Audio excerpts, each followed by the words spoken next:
নমস্কাৰ বন্ধুসকল, আজি পুনৰ এটা ভিডিঅ' লৈ আহিলোঁ মই। ফাৰ্ষ্ট অফ অল এই ভিডিঅ'টো আৰম্ভ কৰাৰ আগতে মই আপোনালোকক জনাব বিচাৰোঁ যে আপোনালোকে আজিৰ পৰা 20-30 বছৰ পিছত আপোনালোকে যেনেকৈ আপুনি COVID-19ত দেখিছিলে, আপুনি বহুত অফিচত মানে ৱৰ্ক ফ্ৰম হোম আৰম্ভ কৰিছিল, ঘৰৰ পৰা কাম কৰা। ঠিক তেনেকৈ ভৱিষ্যতলৈ তেনেকৈ বহুতকেইটা নতুন নতুন কোম্পানীয়ে তেনেকৈ নতুন প্ৰজেক্ট হাতত লৈছে তেওঁলোকে, যে ঘৰৰ পৰা কাম কৰা তেনেকৈ। ঠিক তেনেধৰণে চেলেৰিও আছে তেওঁলোকৰ। ঠিক তেনেকৈ ভৱিষ্যতলৈ তেনেকৈ এটা পৰিৱেশ আহিব যেন লাগে, অনুভৱ হয়। আৰু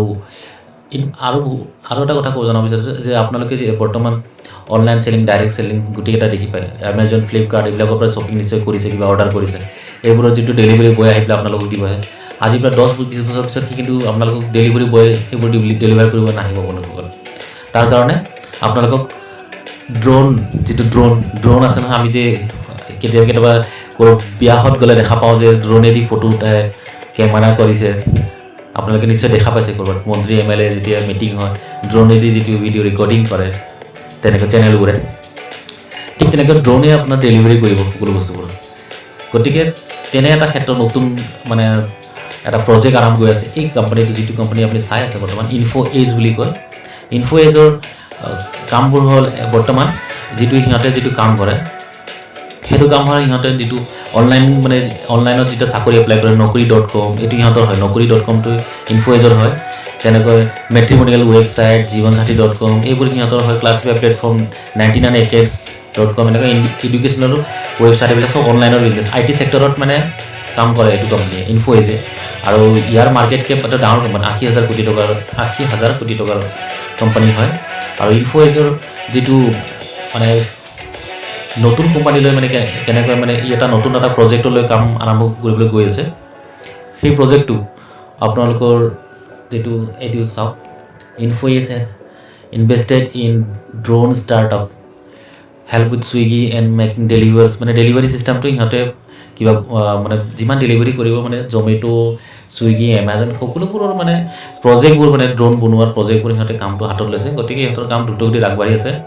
আৰু এইটো কোম্পানী এনেও বহুত ভাল লাৰ্জ কেপ কোম্পানী। আৰু সিহঁতৰ যিটো আপুনি ইনকামবোৰ চাব পাৰে, ৰেভিনিউবোৰ চাব পাৰে নিশ্চয়। মই দেখাই আছোঁ আপোনাক ৰেভিনিউ। 2017 চনত চাওক, 800 কোটি টকা কিমান, সেইটো দেখি পাইছে। 800-900 কোটি টকা প্ৰতিটো বছৰত। 18ত চাওক এৰাউণ্ড 1000, 1150, 19 চনত, 20 চনত 1300 কোটি টকা। পিছত আহি গ'ল এইটো 21 চনত আপোনাৰ আহি গ'ল 1100। মানে 21 চনত মানে অলপ এই যিটো COVID-19ৰ অলপ প্ৰভাৱটো পৰাৰ কাৰণে অলপ কম হৈছে। ভাল কোম্পানী। আৰু এইটো কোম্পানীত আপোনালোকৰ যিটো হোল্ডিংছবোৰ আছে, ইনফ'এজৰ হোল্ডিং আপোনালোকে চাওক। প্ৰমোটাৰৰ হাতত আছে আপোনাৰ এৰাউণ্ড 39% ষ্টেক মানে আছে, যিটো শ্বেয়াৰৰ সংখ্যা। আৰু ফৰেন যিটো ইনষ্টিটিউচনেল ইনভেষ্টাৰসমূহৰ হাতত, সিহঁতে এডভান্স থাকে ফৰেনৰ। সিহঁতে একদম সমান প্ৰমোটাৰৰ সমান সিহঁতে ইনভেষ্ট কৰিছে, শ্বেয়াৰ কিনি ৰাখিছে। সিহঁতে জানে যে এইটো কোম্পানী ভৱিষ্যত কেনেকৈ আগবাঢ়িব। ডমেষ্টিক ইনষ্টিটিউচনেল ইনভেষ্টাৰৰ হাতত আছে এৰাউণ্ড 14%। আৰু পাব্লিকৰ হাতত আছে 11%, আৰু আদাৰ 0.11%। গতিকে এইটো কোম্পানীৰ প্ৰফিট, মানে যিটো ৰেভিনিউ আপোনালোকে দেখিলে, কিন্তু গোটেইখিনি টেক্স ক্লিয়াৰেঞ্চ কৰাৰ পিছত, আপোনাৰ সিহঁতৰ যিটো লাইবিলিটিছ, সিহঁতৰ বছৰত যিমান খৰচা হয় এমপ্লয়ড দিয়াৰ পিছতো আপোনালোকে নিশ্চয় দেখিছে। 2017 চনত ইয়াত 340 কোটি, 318 চনত, 19 চনত এৰাউণ্ড 400, 20 চনত 280, আৰু 21 চনত 260 কোটি টকাৰ সিহঁতৰ প্ৰফিট। এইটো হ'ল প্ৰফিট। আৰু এইটো কোম্পানীয়ে যিটো আপোনালোকৰ ইনভেষ্টমেণ্ট কৰা কোম্পানীসমূহ দেখি, এইটো যেনেকৈ কোম্পানী ডাঙৰ লাৰ্জ কেপ, তেনেকৈ অন্য কোম্পানীও আছে। যিটো আপোনালোকে আৰ্মি, এইটো জেনটেক টেকন'লজি, 215 টকা শ্বেয়াৰ মাৰ্কেট, 1700 কোটি টকাৰ মাৰ্কেট কেপ এইটো কোম্পানীৰ। আৰু এই কোম্পানীটো আৰ্মিৰ যিটো ডিফেন্সৰ যিটো ড্ৰোনবোৰ সেইবোৰ বনায়। কিন্তু এই কোম্পানীটোৰ অলপ তেনেকৈ গ্ৰ'থ নাই। আৰু ইয়াত মই আপোনালোকক এডভাইচ নকৰোঁ যে এইটোত ইনভেষ্ট কৰিবলগীয়া কাৰণে। অন্য এটা আছে কোম্পানী য'ত কৰিব পাৰে আপুনি, অলপ খুব কম পইচা। এইটো DCM শ্ৰীৰাম এণ্টাৰপ্ৰাইজ, যিটো খেতি প্ৰণালীসমূহৰ যিটো ঔষধ, কীট পতংগ মৰা ঔষধ বা খেতি ভাল হোৱা ঔষধ, মানে সেইবোৰ, আৰু যিমান মানে খেতিৰ কাৰণে প্ৰয়োজনীয় বস্তুবোৰ বনায়। এইটো কোম্পানীও ড্ৰোনৰ সহায়েদি মানে কেনেকৈ খেতি প্ৰণালীক মানে ঔষধ ছটিওৱা হ'ব সেইটো কাৰণে সিহঁতে ড্ৰোনৰটো ইনভেষ্টমেণ্ট কৰিছে কোম্পানীটোৰ। এইটো কোম্পানীৰ বৰ্তমান মাৰ্কেট কেপটো ভালেই আছে আপোনাৰ, কিন্তু ৰেভিনিউ ভাল আছে আপোনাৰ 1700-1800 টকা বছৰি। কিন্তু এটা প্ৰব্লেম আছে কোম্পানীটোৰ, ৰেভিনিউ ঠিক আছে সম্পূৰ্ণবোৰ, ধাৰো আছে, অলপ ধাৰত ডুবি আছে কোম্পানীটো। ফিউচাৰলৈ চাগে অলপ ভালো হ'ব পাৰে। এই কোম্পানীটোত আপুনি চাওক যিবোৰ মাইনাছত আছে বহুত, আপোনাৰ যিটো কেছ ফ্ল' হয় কোম্পানীটোত পইচা নোহোৱা যায়, এইটো মাইনাছত এইবোৰ ধাৰ হৈ যায়। গতিকে আৰু ৰিস্কি আছে কোম্পানীটো, ৰিস্ক ল'ব পাৰে অলপ কম পইচা দি আপোনালোকে ৰিস্ক ল'ব পাৰি। কিন্তু মই এডভাইচ নকৰোঁ যে এনেকুৱা কোম্পানীত আপোনালোকে ইনফো এজেণ্ট কৰিব পাৰে, যিটো লাৰ্জ কেছ কোম্পানী। গতিকে এনেকুৱা কোম্পানীবোৰত কৰিলে আপোনালোকৰ পইচা ছেফ থাকিব আৰু ভৱিষ্যত মানে পইচাটো গ্ৰ'থ হোৱাৰ, কম্পাউণ্ডিং ইণ্টাৰেষ্ট পোৱাৰ বহুত মানে 99% মানে চান্সেছ থাকে। ইনফো এজ যিটো নকৰি বুলি আপোনালোকে পাব। আৰু ইয়াৰ যিটো বিষয়ে জনাই দিওঁ, এই কোম্পানীটো ইনফো এজ যিটো নকৰি বুলি কয়, লিষ্টেড হৈছিল 2007 চনত 200 টকাত, 2007 চনত। আৰু বৰ্তমানলৈকে মাত্ৰ দুবাৰ স্প্লিট কৰিছে। এটা শ্বেয়াৰ ডাবল কৰিছে 2010 চনত, এটা শ্বেয়াৰৰ বদলি দুটাকৈ দিছিল 2010 চনত, আৰু 12 চনত দিছিলে এটাৰ বদলি এটাকৈ। বৰ্তমান 6,000 টকাৰ ৰেটত আছে কোম্পানীটো। কিন্তু আপোনালোকক মই জনাওঁ যে বৰ্তমান ইয়াত আপোনালোকে ইনভেষ্ট কৰিব এতিয়া এইকেইদিনৰ কাৰণে নালাগে।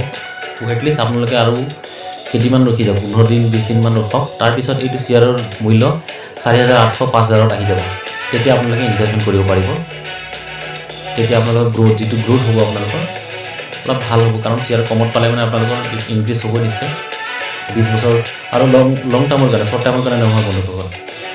আৰু এইখিনিতে মই ক'বলৈ বিচাৰোঁ বহুত ধন্যবাদ বন্ধুসকল, যিসকল বন্ধুৱে মোক এডভাইচ কৰিছে মোৰ ভিডিঅ'টো কেনেকৈ কি শুধৰণি কৰিব লাগে, সেইখিনি কথা মানে অলপ জনাই দিয়াৰ কাৰণে বহুত ধন্যবাদ তেওঁলোকক।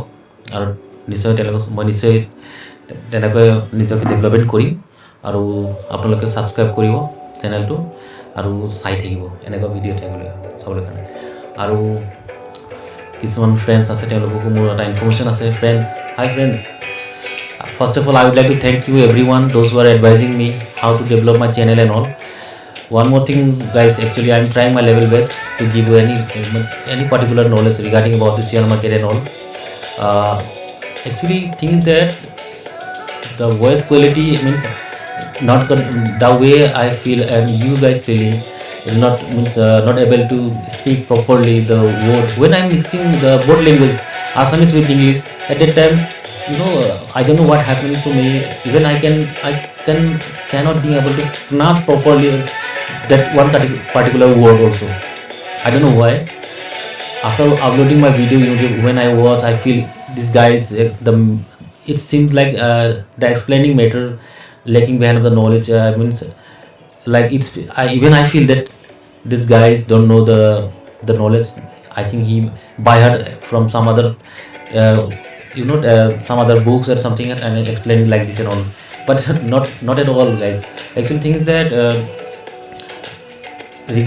any query regarding about my explaining matter, explaining video, or any regarding any like share market, you can just comment me and your query will be resolved within short time. I will try my level best to resolve your name. And one more thing I would like to inform you guys, don't worry regarding about my knowledge. Actually I have pursued my certification.